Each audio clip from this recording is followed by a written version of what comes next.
आप सबने मेरा उपहास बना दिया कि अब स्वयं नियति भी मुझ पर हंस रही है।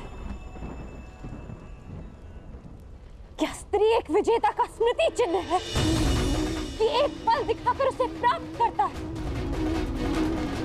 एक उसे बांटने को कहता है और फिर शेष उसे बांटने की विधि खोजने लगते हैं।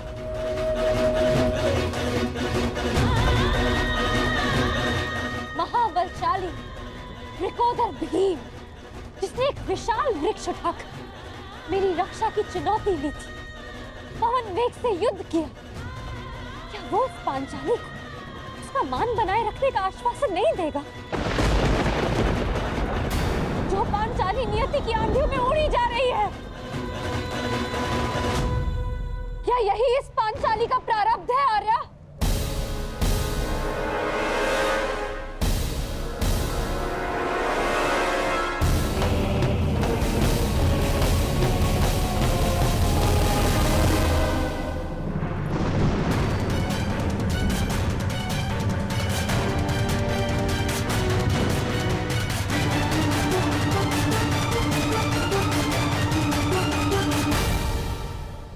स्वागत है अंगराज कर्ण, स्वागत है। पांचाल से साथ ही निकले थे, यहाँ पहुंचने में बड़ा विलंब कर दिया आपने। मार्ग में कुछ अशुभ घटित हुआ था क्या? नहीं,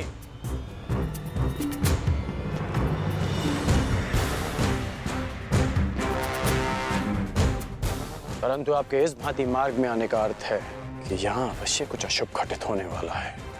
तुम्हारी विलक्षण बुद्धि को देखकर कभी कभी मुझे आश्चर्य होता है कि क्या तुम सचमुच सूत पुत्र ही हो? और एक बात, क्या द्रौपदी का वरण करने वाला वो युवक सचमुच ब्राह्मण पुत्र था अंगराज? है? और प्रश्न तो ये भी उठता है कि अर्जुन जैसे महाधनुर्धर का सामना करने में सक्षम कर्ण ने उस ब्राह्मण से युद्ध क्यों नहीं किया?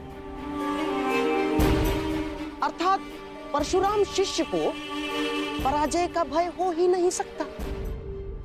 तो उस युद्ध से पीछे हटने का कारण क्या था अंगराज कर्ण? क्योंकि एक सच्चा योद्धा युद्ध नीति का पालन करता है, वो ना कारण किसी से युद्ध करता है और ना किसी का अधिकार छीनता है। उस युवक ने अपने बल और कौशल से वो स्वयंवर जीता है। परंतु ये बात आप कैसे समझ सकते हैं? क्योंकि हाथों में बांसे रखकर षड्यंत्र रचने वाला एक सच्चे योद्धा का मन नहीं समझ सकता।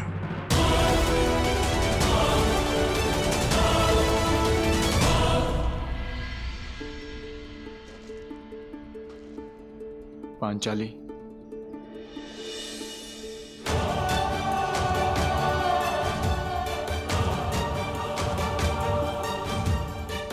मुझे क्षमा कर दो पांचाली। किसी का मंतव्य तुम्हें ठेस पहुंचाना नहीं था।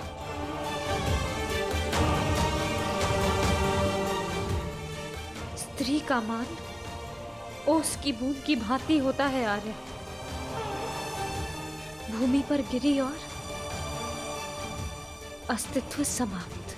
तुम्हारे अस्तित्व की रक्षा होगी पांचाली। हाँ देवी अकिसेन, ये सत्य है कि माता के वचन झूठे नहीं हो सकते, परंतु ये भी सत्य है कि नियति को तुम्हारा उपहास नहीं करने दिया जाए। इसलिए दोनों ही नातों में संतुलन बनाए रखने के लिए हम सब ने एक निर्णय लिया। तुम्हारा विवाह अर्जुन से ही होगा, ताकि तुम्हारा मान बना रहे और माता के शब्द झूठे ना हो। इसलिए शेष 4 भाई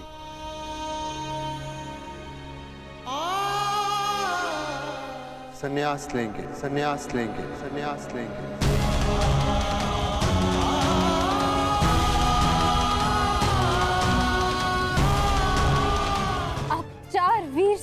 सांस लेंगे और इतिहास सदैव द्रौपदी को धिक्कारेगा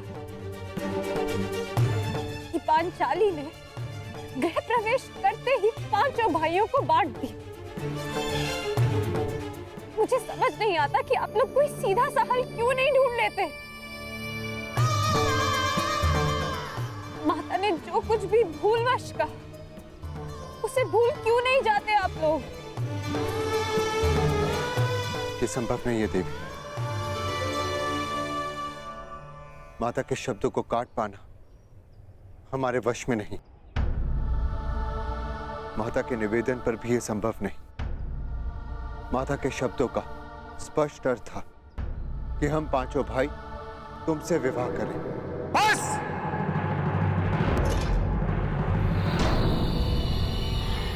अब एक भी शब्द और मत कहना दुस्साहसी ब्राह्मण।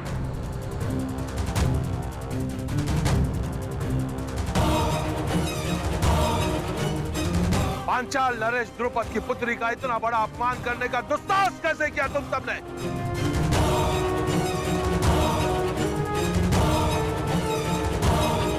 ये तो ईश्वर की कृपा है कि मैं यहां अपनी पुत्री का कुशल क्षेम पूछने आ गया, अन्यथा तुम सब अनर्थ करने जा रहे थे।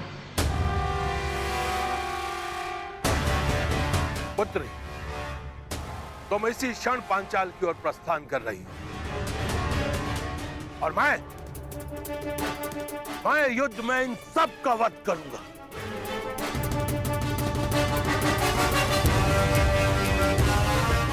सर्वप्रथम तुम्हारा वध करूंगा।